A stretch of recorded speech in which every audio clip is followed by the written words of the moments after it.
صدای وحید مرادی، کاری از مهدی عبدی.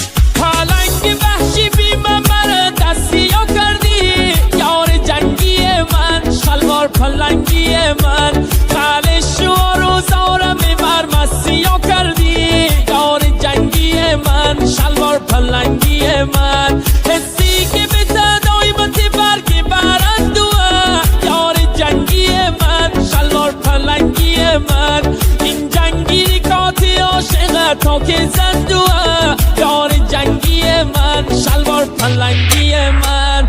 همه منطقه جنگ فقط تیر و تفنگه، رگبار فشنگه، هر خنک ساریکا داره مثل پلنگه، آماده جنگه، آماده جنگه. همه منطقه جنگ همش تیر و تفنگه، رگبار فشنگه، هر خنک ساریکا داره مثل پلنگه، آماده جنگه، آماده جنگه.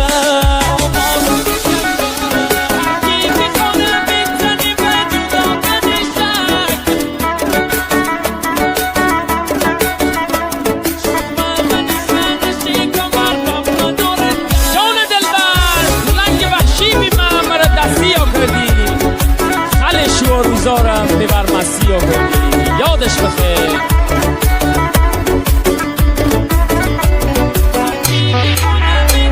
هر کی که کنه بزنی و جدا کنه شک، یار جنگی من، شلوار پلنگی من، شما من خانه کمر و من نارنجک، یار جنگی من، شلوار پلنگی من، همه دوننه که حسیمه اول و آخر، یار جنگی من، شلوار پلنگی من، تستش دست رکزم من نکندی باور، یار جنگی من، شلوار پلنگی من.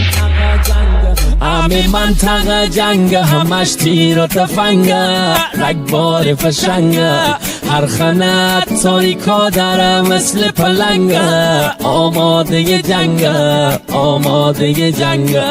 همه منطقه جنگ همش تیر و تفنگه، رگباری فشنگه، هر خنک تاریکا داره مثل پلنگه، آماده جنگه، آماده جنگه.